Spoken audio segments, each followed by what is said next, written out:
Chapter 2, verse 1. No, 2. Verse 2, excuse me. 2:2. Plead with your mother. Plead, for she is not my wife, neither am I her husband. Let her therefore put away her whoredomness out of her sight, and let her adulteress from between her. I'm not going to say that word. Did y'all hear what I just said? He is venting to the children about the mother.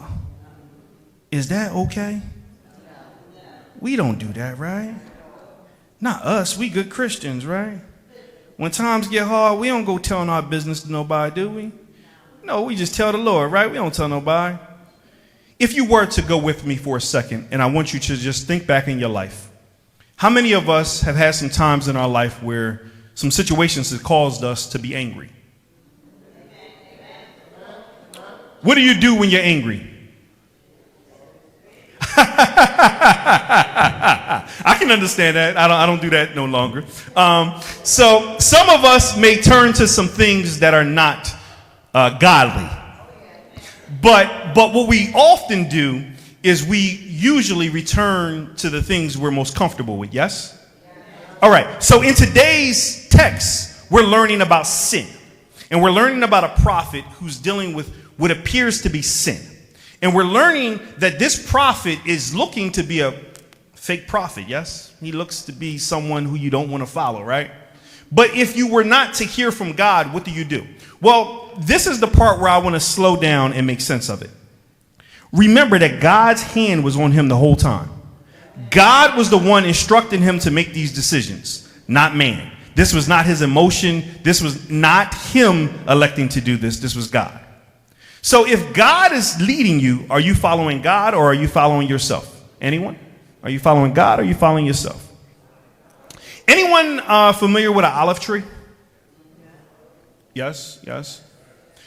I didn't understand this until studying for this lesson, that an olive tree has to be grown in a certain climate. Did you know that?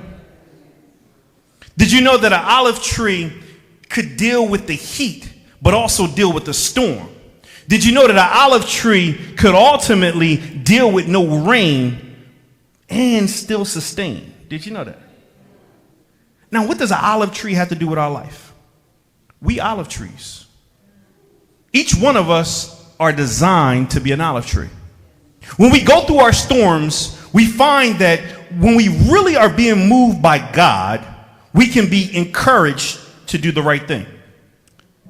If you go to chapter 14, and I promise I'll keep you there for the rest of the text.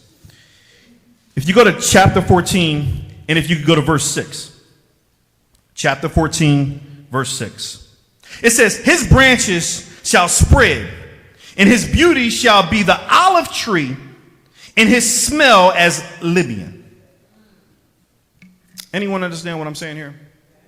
Who are we talking about here? Who is the person that we're uniting to? Aren't we uniting to God? Aren't we led by God? Aren't we motivated to be like God? But when we fall into some sin, do we really think about God? I feel like I'm talking to myself. So I'm going to have a conversation by myself. I remember one time being in a bit of a stressful situation. Excuse me. And while I was in that stressful situation, I found myself to do things my way. So I remember just having a financial issue. Anybody ever have financial issues? Anybody? I mean, like, money got funny. You know. Now, there was a time in my life where I would do some things that I ain't got no business doing, and I make a whole lot of money, but then I got a whole lot of risks. So in today's time, I can't do that, right? So I remember, not recently, but a few years ago, having some money issues. So I got a call to go do a service, and I said, all right, cool. I wasn't equipped to do the service, but I went to go do the service knowing I wasn't equipped. I was in the house laying with my wife, you know, that good romantic time. And I left the house about 9, 10 o'clock at night. And I go do this call, and it's about 1 o'clock in the morning. And it gets into 2 o'clock in the morning. And it gets into 3 o'clock in the morning. And I still haven't completed the service. But I'm going to tell you what happened. While I was in the middle of hooking the car, I was winching the car up. It was so beautiful. It was in Philly. It was a Starbucks there, so you know I was happy. And I'm bringing the car up, and I'm bringing the car up. And as I'm bringing the car up, a tree falls right on the car. It falls on the car, on my tow truck. There's limbs everywhere, and I don't know what to do. Now, the first thing in my mind is, what am I going to do? I start thinking. I don't start praying. I'm not going to lie. I start thinking. Well, first thing is, I'm on the wrong way of the street in Philly. Well, what do I do? How do I get out of this? So I start calling folks. I start, who can help me? And I'm calling people, and people coming. And then ultimately, everybody that shows up are not tree guys. They're all mechanics. They're all people who have a different skill. So we're sitting here trying to figure out how to get this tree off my tow truck, this tree off this car, and we're really like overwhelmed. The cops is coming and things is happening. And then finally, I say, let me pray. And I call upon the Lord, and he say, call your uncle.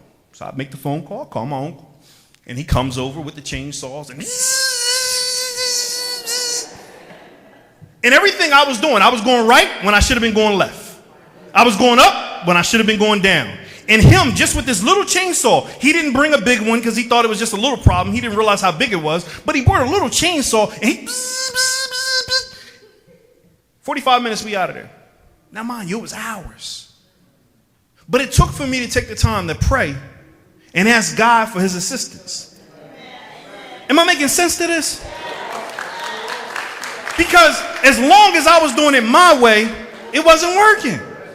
But once I called upon the Lord, he gave me the resources that was needed.